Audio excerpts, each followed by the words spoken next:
A warm welcome to the show, back to the show, to Talk's international editor, Isabel Oakeshott. Hi, Isabel.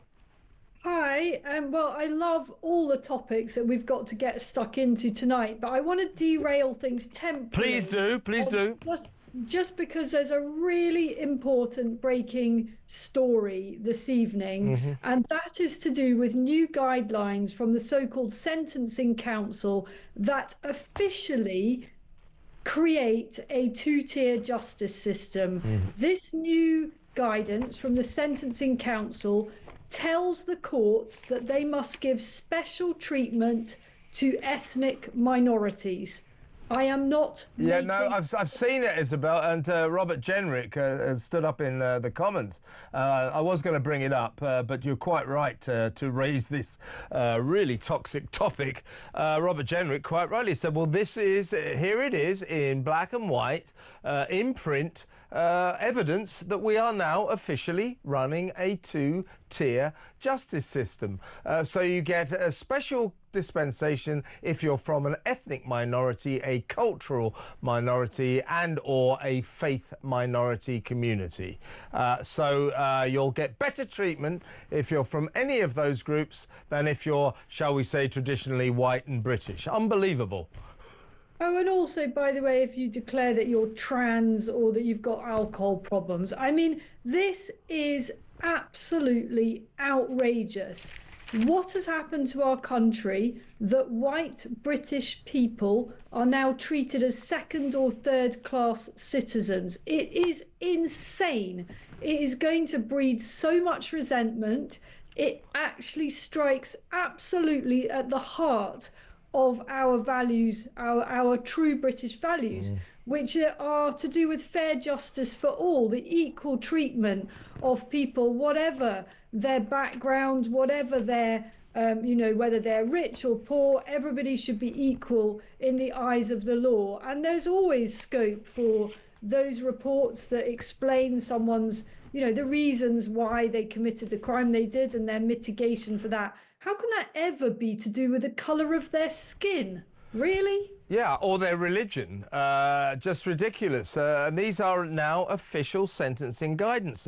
Now, what I think's happened here is the stewards of our increasingly unfair, our increasingly divided justice system and policing system, the two-tier policing, two-tier justice warriors, if you like, they're so steeped in doing this unofficially that they forgot that they better keep it to themselves, and they put it into print, saying that if you're ethnic, from an ethnic or a minority religion community, you will get special treatment. You will get preferable treatment over those who are not members of those groups, and that's people like you and I and the many millions of white British citizens in this country. Absolute outrage, Isabel. You couldn't be more right.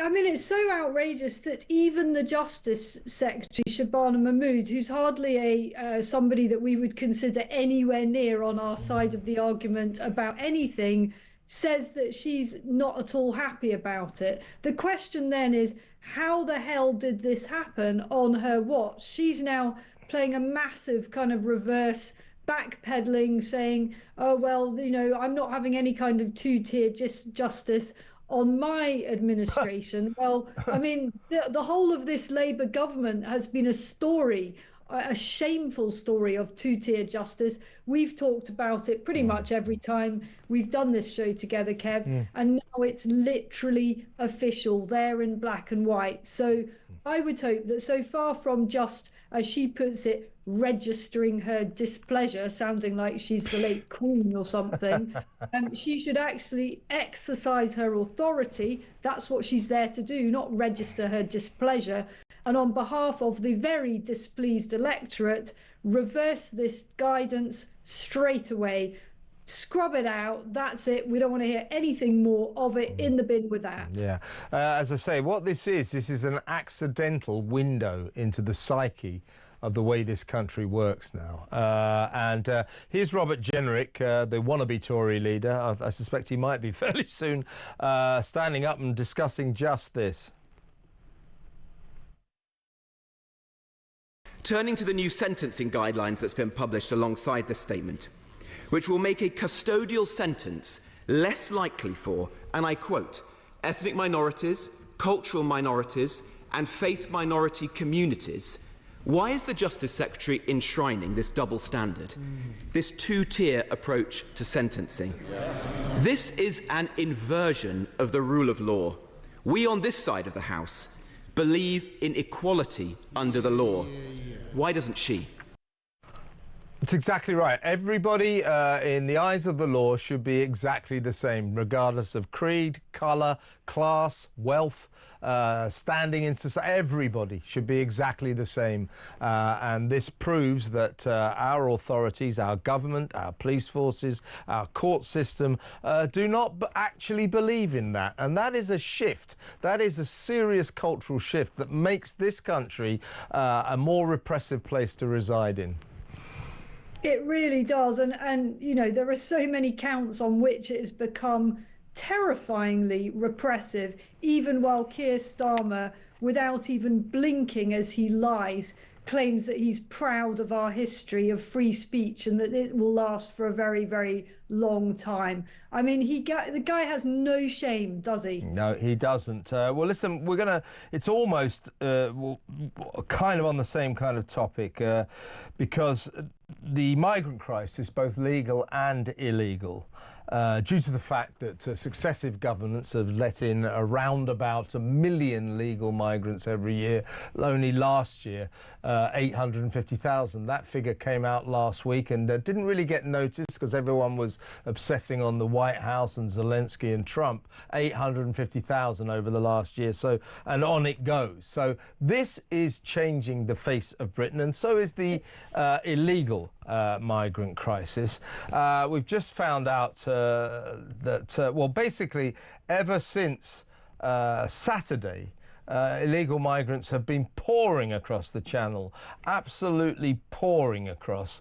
And we've got the numbers here. Basically, it's 1,168 have come here since Saturday. Think about that. Since Saturday, 1,168. Yesterday, 326 more came across. And on Sunday, in a record for a single day this year, 592, nearly 600 in a single day. Now this adds up to 3,224 this year since the 1st of January and 26,466 since Labour came to power in July. So when we get round to next July, July the 5th, when we mark that terrible anniversary since this lot took power, my guess is we'll be on, that they will have presided over 50 to 60,000 coming over. So my point is, old Starmer has spent the last week really puffing himself up, acting like Generalissimo Keir. You know, I'm the Colossus striding the globe, forming a bridge between America and Europe. No, you're not. No, you're not. But he's not doing anything about this escalating, dreadful catastrophe that we've got here. This is spiralling on a daily basis, and now we've got the good weather, just as we feared. They're starting to absolutely come across like an avalanche. And by the way, the word we use for that, Isabel, is invasion. That's what it is, and don't let anybody tell you or me or anyone else not to use that word. That's what it is. What is this government doing about it? Oh, haven't you heard, Kev? Yeah. I thought you'd be impressed with what they're doing, because they are smashing the vile gangs, aren't they? Smash the gangs! They are apparently smashing them, except that it really isn't remotely working, is it? Which is why, basically, vast numbers of people from all over the world, but particularly starting out in Africa, are deciding that the risk of getting deported or the risk of being permanently detained if they make this journey is pretty much next to zero. There's probably a significantly higher risk, tragically, of drowning than there is of being sent home wherever they've come from, which they do their very best to hide. And this is just an astonishing daily failure by this government, with all the resources at its disposal, to tackle one of the biggest risks to our national security and the biggest burdens on the state, because each and every one of those that come across is a potentially a lifelong burden on the state, along with all the additional people that once they're settled here, they will also potentially bring with them. The numbers involved are astronomical in terms of the cost. And this isn't me just doing these people down, saying, oh, well, of course they're going to be a net liability. I mean, that is the verdict of the official authorities on this.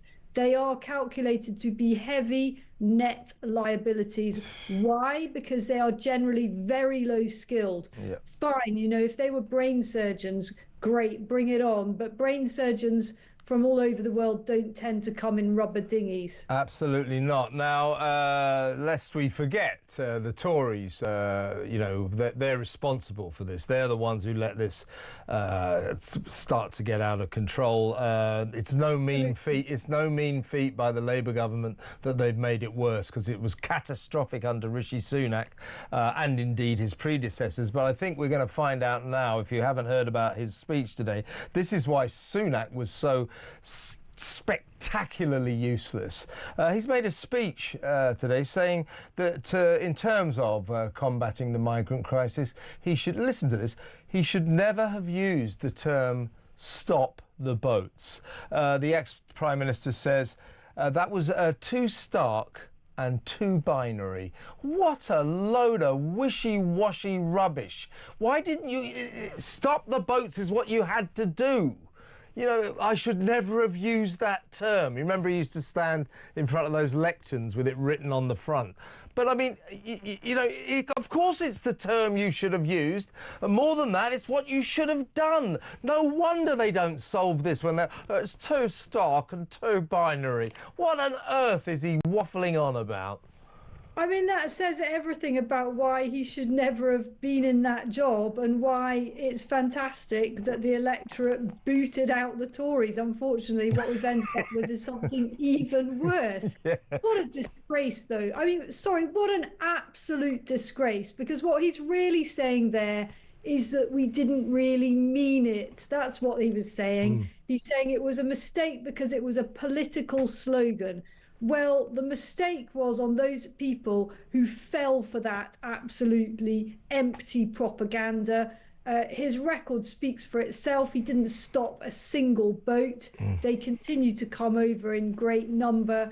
And any party that does stop the boat will almost certainly not only be an election winning force, but they will remain in power for a lot longer than they would otherwise. It beggars belief, and I find it, I'm endlessly bewildered as to why this government, languishing as it is in the polls, it really is doing very badly, doesn't just stop the boats.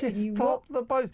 Look, there are a number of ways you can do this. My favoured way, because maritime experts keep telling me it might be fatal if we turn the boats around in the middle of the channel, although I think I've said this to you before, I can never work out why all these opponents of stopping the boats, when you say, well, why don't we just turn the boats around, they go, well, you see, if you towed it back, it could be lethal, it's very dangerous. But so apparently it's okay to tow the boats into Britain, but if you turn them round and tow them to France, that's lethal. What a load of cobblers. Now, when so my favoured technique would be to detain them. Just say, you've arrived in this country illegally. That boat is illegal. You don't have any documents. That's against British law. You are hereby detained. You will be convicted and then you'll be deported. Detain and deport. That's my favoured method. Why it is that people like Rishi Sunak and Keir Starmer can't grasp that intellectual concept, I don't know. I think it's that neither of them actually wanted to stop the boats. I mean, saying, I should never have used the term stop the boats, it's too binary and too stark. It makes me just want to hit him. What a fool. What a fool. By the way, that was just a joke. I'm not a violent man, often.